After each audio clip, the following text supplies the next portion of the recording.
Well, now, the British Euro MEP, Nigel Farage, he's a renowned Eurosceptic. Let's hear what he has to say about banks benefiting from the system of bailouts at the moment and, of course, the situation there in Greece. Mr Farage, thanks very much indeed for joining us live there in Brussels. I've got a report here from the Financial Times in front of me saying that bank chiefs' average pay in the US and Europe leapt 36% last year to $9.7 million. And one banker is reportedly to have earned something like $21 million last year. What do you make of the bankers cashing in on the economic crisis at the moment? Well, I'm all for people making money. I mean, making money is good, but not if it's at the expense of everybody else. And part of what we're seeing this afternoon is we're seeing country like Greece becoming engulfed in a financial and democratic tragedy. And one of the reasons that everybody is so determined to keep Greece in the euro is so that the banks don't have to take a serious hit on their faulty lending policies. So, no, something has gone seriously wrong with the banking system. And it's almost as if there's a sort of unholy alliance of politicians and bankers versus ordinary people.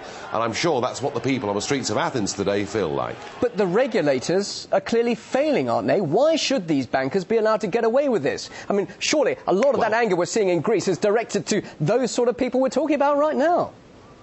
Well, look, from Alan Greenspan through the United Kingdom and most of Western Europe, in the late 1990s, we tore up much of the banking regulation that we'd had for the previous 70 years, and traditional lending ratios went out of the window.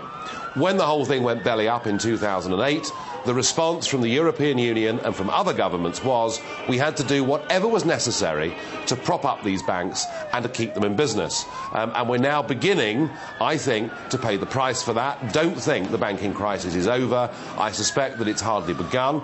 And in many cases, it might have been better to do what Iceland did and to say, look, these banks go bust, these people lose their jobs, these people lose their money. That's unfortunate, but that's life. And I suspect we're going to regret keeping the banks afloat and imprisoning countries like Greece inside a currency union to which they're just not suited. You are an MEP, you're there in Brussels. Many people will be saying to you, look, it's your responsibility, you've got to protect the people's rights here. Why aren't you reading the riot act to these bankers?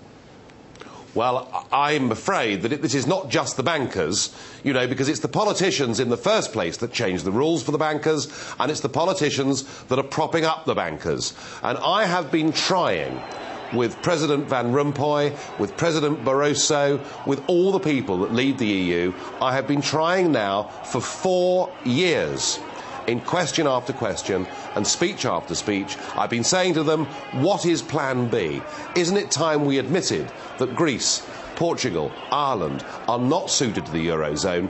Isn't it better that they come out, they get their own currencies back, they have a devaluation, and then, of course, some of the banks have to take a hit? But they won't hear of it here, because as far as they're concerned in Brussels, the euro, the economic and monetary union, is a political project. They see it as a stepping stone to a United States of Europe, and they're not prepared to admit they've got it horribly wrong. And for that, frankly, they couldn't care less if tens of millions of people across Europe lose their jobs. That doesn't matter to the European Commission, provided they can maintain the euro and keep propping up the banks. But if they and that's where we are. Sorry to interrupt. If they carry on living in what you're probably describing as a fantasy land, surely reality will eventually hit, and will we possibly see a collapse of the Eurozone, the euro itself? And presumably that's what you yourself want to see, isn't it? Well, look, I don't think the euro's a good idea, but I also do not want to see violence on the streets and people getting hurt, and I don't want to see the euro break up in a disorderly manner. But frankly, if they go on saying there is no plan B, if they go on trying to keep these countries trapped inside the euro, then I'm afraid we are headed for a very sticky end indeed. And I think financially, what will bring this down in the end isn't just the Greek economy or the Portuguese or the Irish. In the end, what's going to bring this down is the European Central Bank itself, an organisation that all the member states have put money into. And the point at which Greece defaults, and it's coming, it could come within the next couple of weeks in my opinion, the point at which Greece defaults, you will see the European Central Bank itself effectively will be bust. because they've used all this money buying up effectively their own bad debt. And then, when the hat goes round, I just can't see countries like Finland, countries like the Netherlands putting money in. So we could be fairly close to the whole thing busting. But if it does collapse in the way you're saying, what happens? Yeah. I mean, you're talking earlier, and we've heard, obviously, that Greece have talked about dropping the euro and going back to its own original currency. But just how easy is that transition when we've got countries already in debt? I mean, is that really the answer, to revert back to those old currencies again? Well, the Greek Prime Minister, who's just resigned, Mr Papandreou, said there is no alternative to the austerity package and staying in the euro. This sort of sadomonetarism that he's trying to impose upon the Greek people without the benefits of devaluation. There is always an alternative. And whilst I accept that a Greek default and a return to the drachma would mean a very big, substantial devaluation for Greece, and it would mean many of these banks taking serious hits, and it would question the viability of the European Central Bank itself. It is better sometimes in life to face up to the fact that you've done something that is wrong, that is fundamentally out of kilter, that the Greek and German economies can never be together in an economic and monetary union, and I do not think that we should put another 110 billion euros into bailing out Greece a year after we did it the last time round. All we're doing is pouring good money after bad. It's time to face up to reality and take the hit. Why are you concerned? You're a British MEP there. Britain isn't in the Eurozone. It's not really your problem, is it? Well, it is, because we help with all the bailouts. So British taxpayers are involved with the Portuguese bailout, with the Irish bailout, and with the Greek bailout through our membership of the International Monetary Fund. So whatever happens, this does affect British people.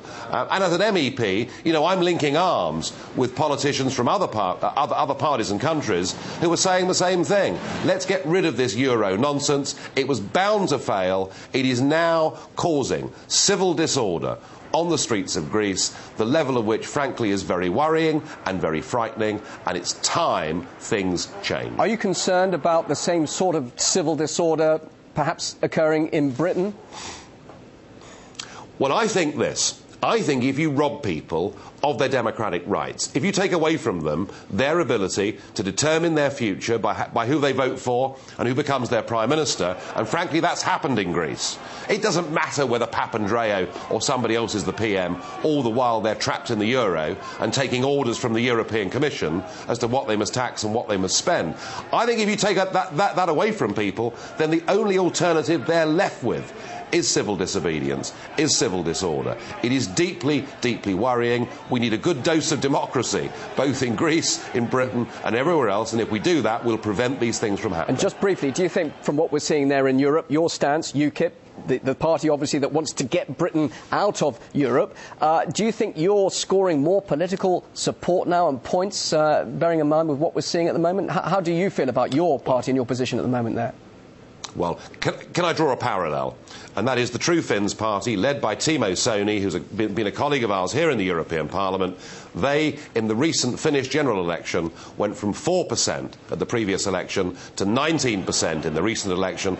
They were only 1.5 points away from winning the Finnish general election on a ticket of no bailouts. Let's get out of the euro. Let's get our democracy back. Let's take back control of our lives. And I think for UKIP, for the True Finns, for the Freedom Party in Holland, for many of these political parties, you are about to see substantial change. Nigel Farage, good to talk to you. Good to hear what you have to say. Thank you very much indeed for joining us live there from Brussels.